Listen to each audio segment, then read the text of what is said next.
Shalom, Kahalayim La Yahweh, Bahashem Yahweh Shai, Bahashem Rachakodash. Double honors to the apostles, bishops, and elders of GMS, who rule well, who I learned this truth from. And salutations and blessings to you elect out there, starting with 144,000 on down. So the title of this lesson is called Healing Hurts. Okay? Healing Hurts. And at first, when I thought about this lesson, it was dealing with the physical aspect of a disease, right, of healing.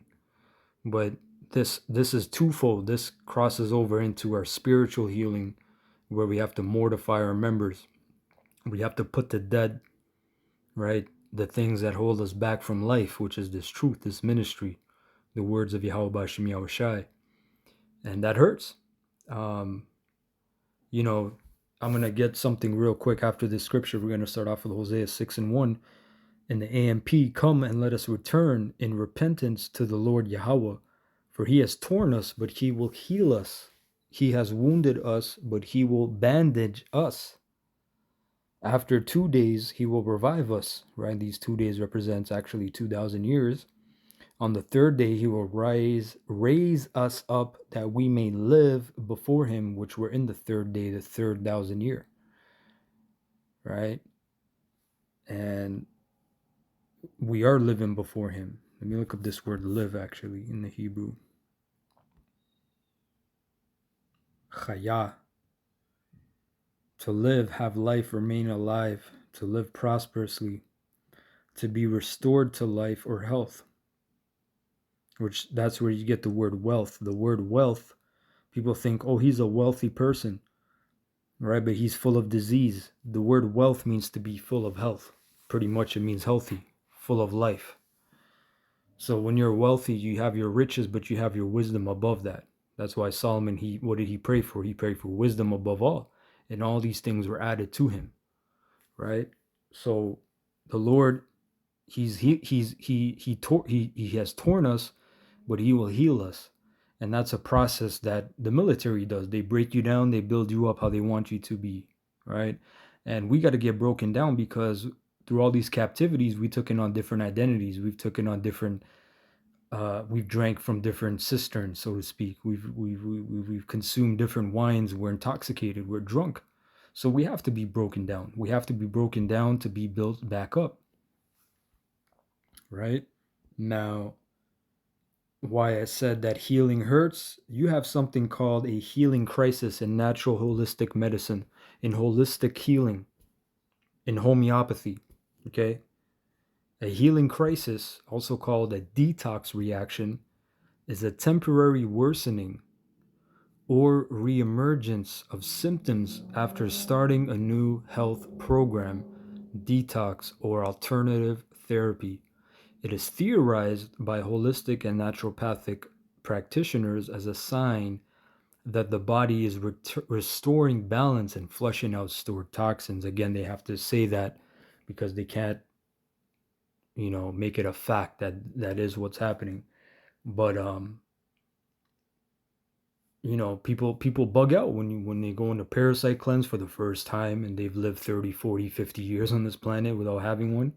They go on a liver flush, a kidney flush. Your organs, your eliminative organs, right? Your kidneys, your liver, right? Even your gallbladder, your lymphatic system, that's pure sewer. That's supposed to get rid of things. When it gets backed up, you got a lot of shit in your system, so to speak. Excuse my French, but you got a lot of toxins in your body, and guess what? When they get released and flushed, they have to still go through the bloodstream. They don't magically just vaporize. When they go through your bloodstream, you feel a lot worse. You start coughing, you get headaches, you get nausea, you get dizziness, you get tired and fatigued. You don't sleep, right? You're up. This health thing is a multifaceted thing. You're not gonna feel good or better before you feel worse. You're gonna feel worse, and you feel bad already. So you're gonna have to feel a little bit more worse to get better, right? And people don't like that. They think it's actually not working because they're used to Advil, they're used to Tylenol. Hey, The pain gets taken away right then and there in 10 minutes. My pain is gone. Right? Understanding the concept and managing the experience involves recognizing symptoms, yada yada yada. You get the point though, right? And here's some of the symptoms: fatigue, sluggishness, mild headaches or brain fog, nausea or mild digestive changes, muscle aches or stiffness, temporary skin breakouts, or mood change or mood swings. All right, and these are real things. This is I've gone through them. If brothers have gone through detoxes, and you really go through detoxes, meaning you don't put any more garbage in your system, and you're putting in things that are sweeping and cleaning out your system, you're gonna feel like shit. You're gonna feel terrible. You're gonna feel, why am I feeling this way? Unless someone explained this to you, right? And even then, when someone explains it to you and you're going through it, you're like, God damn, this is really healing? This feels like shit. Well, no shit. You had shit trapped up in you for how many decades, man? How many years? You had things trapped up in you, festering, fermenting, nastiness. So when you apply this to the spirit, shit, that's like tenfold. I don't know, 20. I don't know how many fold, but you're gonna feel like shit because you're giving up the things that you have grown up with, depending on how many years you've been in the world. You got to apply these things, man. All right, let's go to Deuteronomy 8. Deuteronomy 8, 1-3, AMP. Every commandment that I am commanding you today, you shall be careful to do, so that you may live and multiply. See, to live don't mean just to breathe air. To live means you're living, you're full of vitality. You guys are talking about living, committing adultery, smoking cigarettes, going through McDonald's drive-through, getting glasses at 40, getting a liver transplant at 45. You guys got a fucking a knee surgery at 50. You guys are dead. That's death. That don't sound like life. Okay, getting a titanium hip, that sounds like death. Okay, getting strange pains and aches that you need medicine, so-called medicine for. And then when you get that medicine, it gives you more symptoms. It gives you more problems. You guys are in hell. All right, so that you may live and multiply and go in and possess the land which the Lord Yahweh swore to give to your fathers. And you shall remember always all the ways which the Lord Yahweh your power has led you these 40 years in the wilderness, so that he might humble you and test you, okay, to know what was in your heart or mind, whether you keep his commandments or not. So we're getting tested too. We're getting humbled. Before honor comes what? Humility. That's where you get the word slakia, humiliation from. Okay, that's where you get the word humiliation, to be humiliated. That's why we're the bums on the street with the raggedy dresses, or whatever these people say. Where we're yelling and we're screaming, we're bigots and we hate women, and we're racist, and we're crazy, and we're the filth of the earth. Yahweh Bashem Yoshai said that, right? He said he has chosen the foolish things of this world to confound the wise. He has chosen the filth, right, of this world, really, to confound everything else, man. To confound those that are on high. Verse 3, he humbled you and allowed you to be hungry and fed you with manna, a substance which you did not know, nor did your fathers know, so that he might make you understand by personal experience that man does not live by bread alone. Didn't Yahushua say that? But man lives by every word that proceeds out of the mouth of the Lord Yahweh. And we're going to know that in the wilderness, man. Shit. If you don't know it now, you're going to know it, and you should know it now. Okay? How you make it through your week, how you just make it day to day. You should know it, right? Like the story in the book of First Kings, I believe.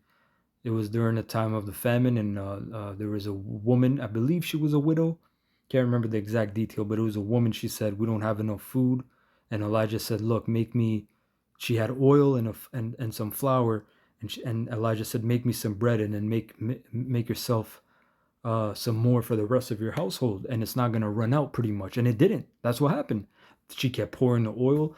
the flour kept not disappearing from the bowl, and she kept making the bread. That's how the household was fed. That's faith. Blind faith. Okay? During famine, man. Famine is serious. So the Lord gotta humble you, man. So the point is, again,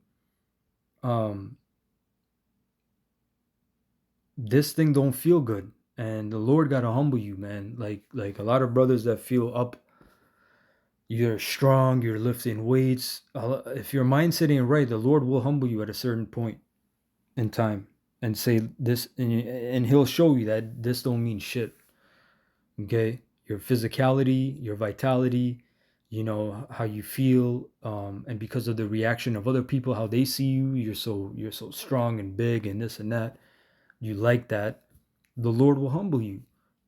So it's the same thing, man, with this healing. The Lord got to humble you first. See, the thing with healing is when you get a serious illness, first of all, you got to, if you're in the truth, you got to think, yo, what did I do? What's going on? You got to start pondering about your sins, your iniquities. You really start thinking about your soul, your spirit. Don't think about the hospital. Don't think about what I got to do here and this. Think about what is the Lord doing right now. He's doing something to me. I had a hernia, minor hernia at the Wadi Halbashim Yahushai. I didn't have to get it operated, but it was pretty much, it laid me out for a whole month. I had it twice. And each time I thought, what my sins were presented before me. I never thought about this or that or the third. I was ever just humble and shamefaced before the Lord. Okay? I could hardly get out of bed to go to the bathroom. Right? So when the Lord is doing something to you, He's getting your attention, saying, nigga, I got you right here. I got you right here, man. Are you thinking about me? Are you thinking about these actions, and are you repenting? Are you are you even meditating on me, or are you meditating on X, Y, and Z? So it's the same thing when you're going through healing, serious healing, man. Don't you know you got old injuries in you? You got scar tissue. You have old injuries that haven't been what do you call that? They pretty much block your meridians, your energy channels. So there become blockages in your system. A blockage, you're not supposed to have a blockage. You're supposed to flow, right? You're supposed to live. You're supposed to flow like a river. When you got a blockage, you have things growing in there and things that are happening that are not getting, they're not being extradited, so to speak. They're not being expelled. Things festering, mold, manifesting, fermenting, all this different shit, possibly tumors after a while. Okay? You have a lot of waste that goes through your system. So things have to move freely. So when you have blockages, you got a lot of problems. And like I said, the Lord, when He's showing you something, man, He's showing you, look, I got you. You gotta, I'm trying to get your attention. And a lot of, and it's of course up to the director, man, Yahweh Bashim Yahushai. This can be for your ruin, or this can be a great lesson. This thing is serious, man. So He will humble you to a very low point, man. What did Sirach 2 say? Okay, let's go to Isaiah 48, verse 10. And the Lord He's turning up that fire, man, according to the levels. According to the levels. Every brother got their level. Right? Isaiah 48 and 10. Indeed, AMP, indeed I have refined you, but not as silver. Right? In the precept here, it says, the melting of silver requires a relatively low heat. I have tested you and chosen you in the furnace of affliction. So when you look up why, or what is the difference between the refining process of silver versus gold, gold requires more of a melting point. So there's more things there's more bullshit to get rid of than to silver. And this whole chapter is pretty much line backing off, I believe, Isaiah 2, where it mentions your silver is as dross. So I got to turn up the heat pretty much. This is a whole nation. We're so filthy. The Lord's like, I can't even refine you like I refined silver. I got to turn up the heat on you. But spiritually, again, this is going to the elect. Okay. Now, I'm not saying some of the elect is silver, some of them is gold. It could be that way. Some of the 144 could be just gold and the 1/3 could be silver. I don't know. But I know that there's a certain level that the heat got to change and the heat gets more intense. And either you burn off or your impurities burn off, right? And that's the time we're in. We used to say we're coming into those times. Brothers, we're in those times where the heat is just going to come and either you're going to fall off or your impurities are going to fall off. Okay? Now let's go to the book of 1 Peter 6. Slakia, not first. Slakia, 1 Peter 1 and 6, AMP. It reads, "In this you rejoice greatly, even though now for a little while, if necessary, you have been distressed by various trials, so that the genuineness of your faith, which is much more precious than gold, which is perishable, even though tested and purified by fire, may be found to result in your praise and glory and honor at the revelation of Yahushua Mashiach." So these little things that distress us, these trials, to show your genuineness of faith. You can't just be talking about it, you got to be about it, right? You got to do these things, right? Okay, you actually got to do these things, man. That's what James mentioned about, when you look in the mirror, roughly paraphrasing, you forget who you are. You look in the mirror, then you walk away, you forget what kind of man you are. Faith without works is dead. You got to do this. And see, this is another round of sifting. You got rounds of sifting. Right? Brothers lose their jobs, their woman, this happened, the third happened, they got offended, boom, they're out of the camp. Well, we're still in the functional society. Damn, that's crazy. So when the real heat comes, you can imagine how many people are going to perish and fall off and be offended in this word and just turn on you, man. Be a fucking, as they say, a turncoat.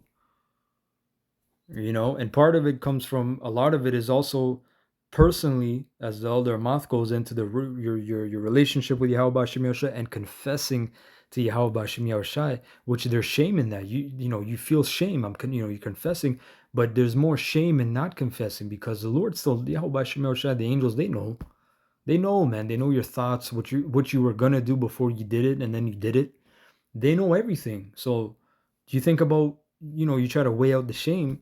Yeah, it's shameful talking about this to Yahweh B'Shem Yahushai, but it's more redeeming than to bottle it in, right? Psalms 32 and 9, verse 9 AMP. Do not be like the horse or like the mule, which have no understanding, whose trappings include bridle and rein to hold them in check. Otherwise, they will not come near you. Slakia, hold on. Slakia. I'm going to start at verse 1. Slakia. Right? A psalm of David, a skillful song or didactic or reflective poem. Blessed, fortunate, prosperous, favored by the Most High is he whose transgression is forgiven and whose sin is covered.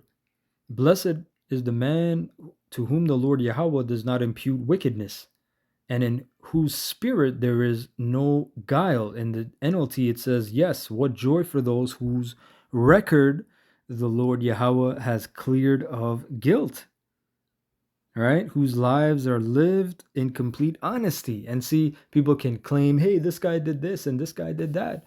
The Lord cleared your record just like you get a pardon. And at the same time, what were the men of the Lord doing? Even though, yeah, they did this, that, and third, they're in the flesh, but they're still striving for immortality. Their intent is to serve the Lord. Your people's intent is to, number one, serve yourself, serve Satan, serve whoever the fuck idol you're serving. You people are serving yourself, man. Our intent is, fuck, I fucked up. I know I fucked up. Yahweh B'Shem Yahushua is watching. We have this thing over us, man. We got this auto detection. I don't know what to call it, but this inner check. We got to get back up. Right? Verse 3, when I kept silence about my sin, my body wasted away. Jeez. Through my groaning all the day long. Because shame and guilt is one of the lowest frequencies, vibrations in general. Why do you think these bozos, these celebrities that are walking around, tattoo, they're doing an interview in a bright-ass lighted room, They got shades on to black out their eyes. They're smoked. They're perked up on all kinds of drugs. Cause the man has to remember, yo, I slept with a goat. I did this. I did that. I had to do this. Oh my goodness. Right. Verse 4. For day and night your hand of displeasure was heavy upon me. My energy, vitality, strength was drained away as with the burning of summer. I acknowledged my sin to you, and I did not hide my wickedness. I said, I will confess all my transgressions to the Lord Yahweh, and you forgave the guilt of my sin.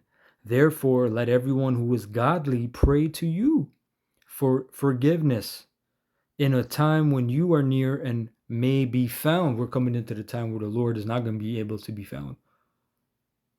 There's going to be mass confusion, mass chaos, mass just death, judgment.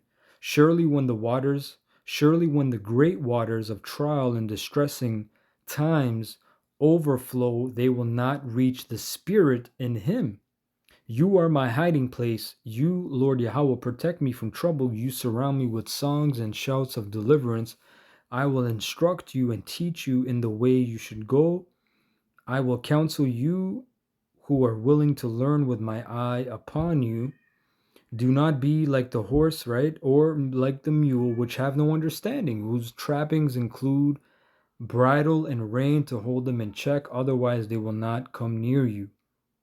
Okay? Again, the main point is that confession, man. That's a other part of the healing process. Like I said, when we're in this truth and we're getting these certain diseases, brothers got to say, yo, this isn't just regular stuff in the world. Brother gets cancer, brother gets gallbladder infection. Esau telling you need a liver transplant. You got to think and scratch your head. Say, yo, you got to fast. Consult with the herbalist, with the brother that does the holistic health. You got to really have a one-on-one with the spirit, man. And you know what? Even at the end of the fucking day, it's your past life that could be catching up with you. You can't do shit. You got to you're see what people fail to realize. We are ever in the hands of the Lord, and that means for good or bad. So when it's bad, you think the Lord has to deliver you. Maybe not in this lifetime. Maybe if you're of the elect, even, Lord's will. We're all of the elect who's doing this work in sincerity and the truth. Maybe your lot is to die anyway. To people in the world, that majority of people think that's you lost. You took a big L, but they don't know about the flip side. You're going to be resurrected. So again, things may not be as they seem, and you got to understand. Even the healing process. I want to get better. Maybe your lot is not to get better. Maybe you're just going to perish. Maybe not perish. Maybe you're going to be just translated. I'll say that. Some brothers that got translated, okay, they didn't feel pain.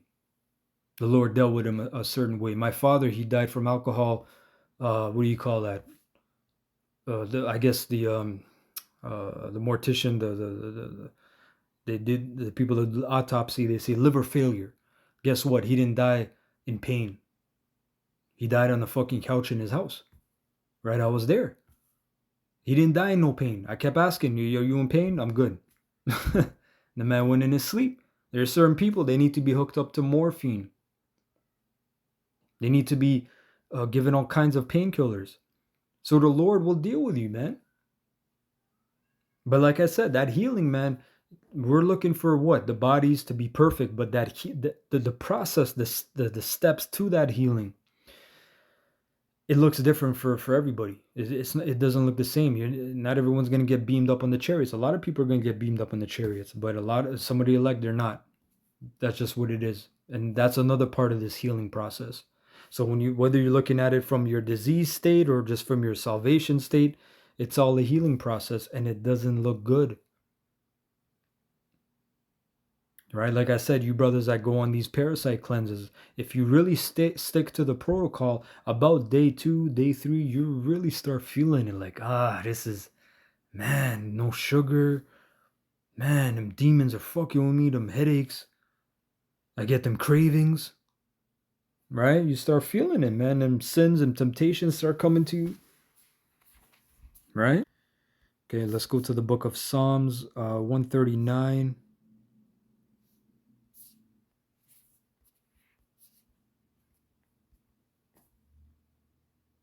And 23. AMP, search me thoroughly, O power, and know my heart. Test me and know my anxious thoughts, and see if there is any wicked or hurtful way in me, and lead me in the everlasting way. Right? So again, test me to try you. The word test means to try. The Lord's going to try you. Right? The scriptures say, in this life, in the book of Sirach, right? It's in the book of Sirach, try out the things that are evil for thee. Pretty much, live your life, and obviously you know what things are your temptations and what are not, and you're supposed to know. And if you don't know, the Lord is going to try him. You can't live your life in a bubble. You got to go out and live, but you got to know what's good for you, what's bad for you, what's going to bring you down to the ground. Okay.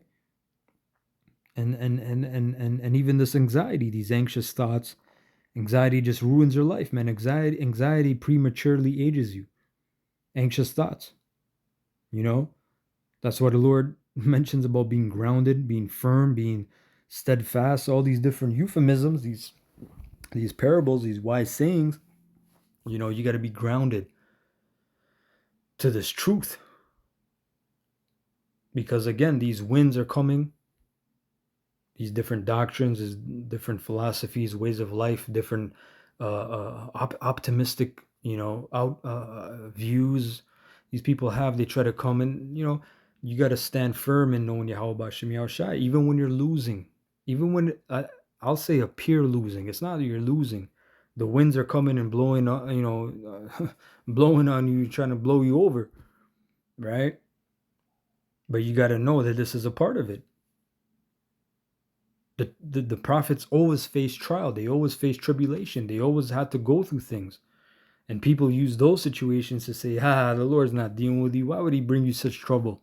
Look at you. The Lord doesn't like you. We're prospering. We're rich. Right? That's what, hey man, there's all kinds of trials and tests, man, to get into your head, to try to make it seem like you're not doing the right thing. But you got to know from which perspective you're looking at. If you really know the scriptures, you know that you're going to go through trial and tribulation and suffering and loss. You're going to suffer loss.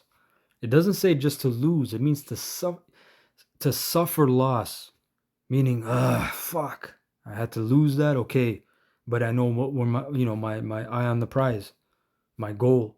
It sucks. Of course, it sucks to lose, because you're in this flesh. You're in this system. To lose your car, your house, your woman, your child. These things hurt. This is a part of life. But there's a much more, there's a much bigger goal. There's a much bigger thing here, man, at work, And let me get Hebrews 4:12 to finish off. Hebrews 4:12 in the NLT, it reads, "For the word of the Most High is living and active and full of power, making it operative, energizing, and effective. It is sharper than any two-edged sword, penetrating as far as the division of the soul and spirit, the completeness of a person, and of both joints and marrow, the deepest parts of our nature, exposing and judging the very thoughts and intentions of the heart." That's why you can never hide yourself from this truth, meaning your intentions. If you come in thinking you're the big guy, or you get a promotion, or you want to move up, or you want more, whatever carnal thing you're seeking, this is not how this thing works. It's not going to go like that for you. Right? This thing exposes you. It exposes you that you're a fool when you came into this. You didn't know shit. You got to admit you didn't know shit. You got to bow before the excellency of the Lord. You didn't know shit. Let him that thinketh he is wise become a fool, that he may be counted wise. Right? Paul said that. You will be exposed to know that, listen, I didn't know shit. Damn, I got to become a babe. You got to go through that humiliation process. Catching hell now, losing things in the world. There's a whole process in this truth. Again, healing hurts. And we're all fucked up. We're all traumatized. We're all sick. The whole head is sick, matter of fact. Isaiah 1, right? Isaiah 1, chapter 1. The whole head is sick. So we all need healing. And it hurts. Okay? But after all that hurting and pain and suffering is everlasting life. Think about that. Kahala Yahweh B'Shem Yahushai. Shalom to the elect.